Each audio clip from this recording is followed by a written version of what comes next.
Magandang gabi, kapamilya. Let's talk about love. Let's talk about relationships. For the longest time, society has presented us with a single, dominant blueprint for romantic love. This blueprint is monogamy.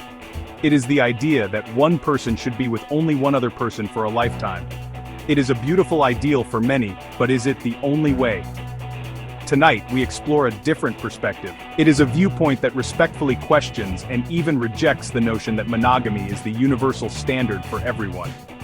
This perspective suggests that human connection is far too complex and diverse to be confined within a single, rigid structure.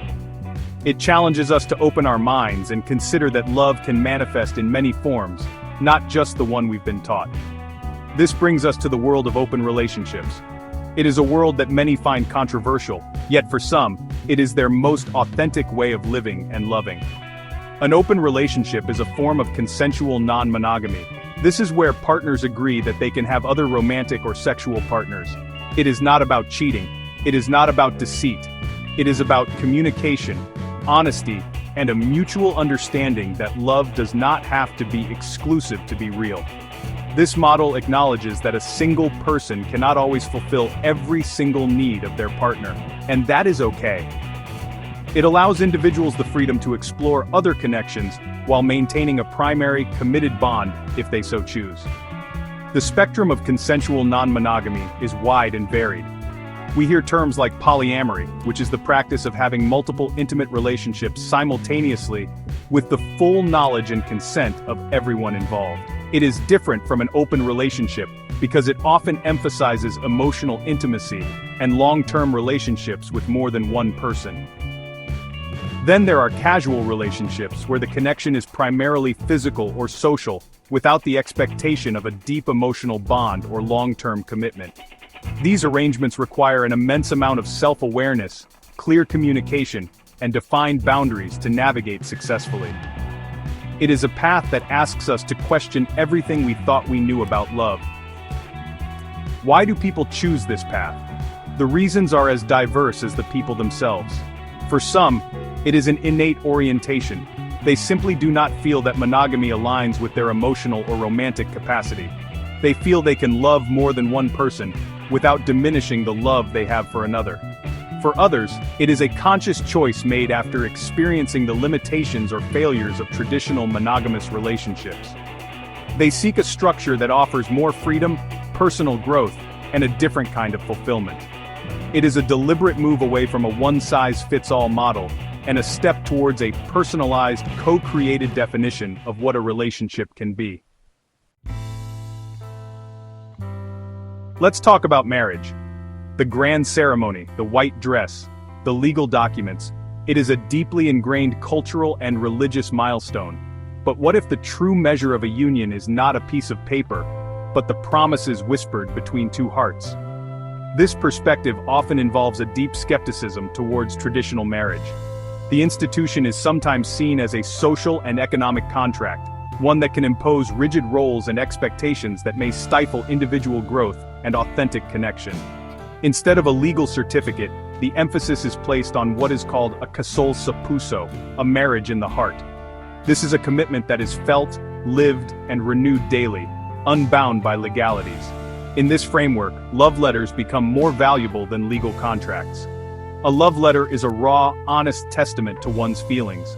It captures a moment of love, a promise, a memory. It is a personal and emotional covenant. Unlike a marriage license, which is a static document, the exchange of heartfelt words is a continuous act of affirming the relationship. It is a living, breathing testament to the bond. This preference highlights a desire for a love that is chosen freely every single day, rather than one that is mandated by a contract signed years ago.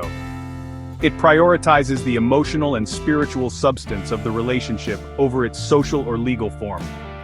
This is where concepts that society often frowns upon, like concubinage, are viewed through a different lens. When we strip away the legal and moralistic judgments, what remains is the reality of multiple, concurrent relationships. Within a consensual non-monogamous framework, if all parties are aware and consenting, the arrangement is not seen as a moral failing, but as a choice. The focus shifts from legality to ethics. Is everyone being treated with respect? Are the arrangements transparent? Is there consent? It challenges the idea that a primary relationship's validity is threatened by the existence of another, proposing instead that different relationships can coexist and fulfill different needs. Therefore, the rejection of traditional marriage is not necessarily a rejection of commitment itself. Instead, it is a rejection of a specific, often patriarchal model of commitment. It is a search for a more egalitarian and flexible way of building a life with others. It is about crafting a union based on love, trust, and mutual respect, defined by the people within it, not by outside institutions. The ultimate goal remains the same: to build a lasting, meaningful bond. However, the path to that goal is paved with personal promises and heart-to-heart contracts, not with state-sanctioned documents. It is a rebellion for love's authenticity. Here is a paradox that many find difficult to understand. In a world of open relationships, how can having multiple partners be acceptable while infidelity is not? The key lies in one powerful word: honesty. Infidelity is not about the act of being with another person. It is about the act of deception. It is about breaking trust and violating agreed-upon boundaries. In a monogamous relationship, the boundary is exclusivity. In a consensually non-monogamous relationship, the boundaries are different, but they are just as sacred. Honesty is the absolute, non-negotiable foundation upon which these relationships are built. Without it, the entire structure collapses. To navigate this complex emotional landscape, some people adopt personal rules. One such rule you might have heard of is the 3-month rule. This is a self-imposed guideline to avoid deep emotional attachment by keeping relationships short-term, often ending them around the 3-month mark. This is a defense mechanism. It is a way to engage with others intimately while protecting one's heart from the potential pain of a long-term commitment. It is a conscious decision to keep connections at a surface level, preventing the entanglement that often leads to heartbreak. This is a form of emotional detachment, a deliberate strategy to control the depth of one's feelings. This emotional detachment can be a double-edged sword.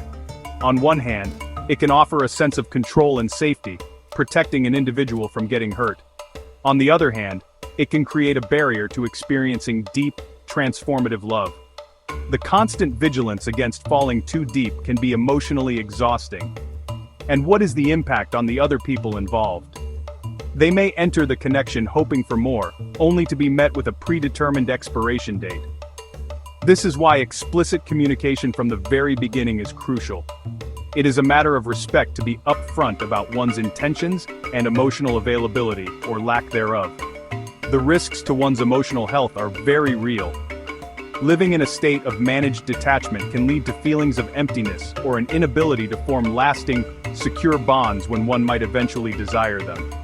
It can become a cycle of fleeting connections that, while exciting, may ultimately feel unfulfilling. The constant negotiation of rules, boundaries, and emotions with multiple partners requires a high level of emotional intelligence and energy. For those who are not equipped to handle this, it can lead to anxiety, jealousy, and burnout. It is a lifestyle that demands radical self-awareness and a robust support system. We must ask the difficult question: why? Why choose a path that seems so complicated, so fraught with emotional risk? Often, the choice to avoid traditional commitment and embrace emotional detachment is rooted in our past. It can be a direct response to trauma, a painful breakup, a difficult childhood, or witnessing the breakdown of what seemed like a perfect marriage. These experiences can create a deep-seated fear of being vulnerable, a fear of being hurt again. The walls we build, like the 3-month rule, are not there because we don't want love. They are there because we are terrified of losing it. It is a shield to protect a wounded heart. Recognizing this is the first step towards healing. It is an act of profound self-reflection to admit that perhaps this lifestyle is not just a preference, but a coping mechanism. There is no shame in this. The human heart is resilient, but it is also fragile. If you find yourself in this cycle, yearning for connection but simultaneously pushing it away, it may be a sign that there are deeper wounds that need attention. Seeking support, whether from a trusted friend, a family member, or a professional therapist, is a sign of strength. It is an acknowledgement, that you deserve to heal and to experience love without fear. Ultimately, the journey towards true happiness, whether in a monogamous or non-monogamous relationship, begins with the self. It begins with respecting yourself enough to understand your own needs, boundaries, and triggers. It also means extending that same respect to others. True freedom in relationships is not about doing whatever you want without consequences. It is about having the freedom to be your authentic self while honoring the humanity and feelings of the people you connect with. It is about creating a space where love, in whatever form it takes, can flourish based on kindness and mutual respect. So, how do we find true love and happiness, especially if we don't subscribe to tradition? The answer is simple, yet profound. Be open. Be open to love in all its forms. Be open to the possibility that your path may look different from others. But most importantly, be open to yourself. Listen to your heart, but also listen to your fears. Honor your past, but do not let it dictate your future.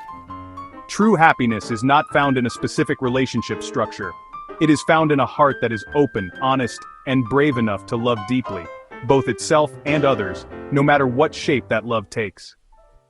That is the bottom line.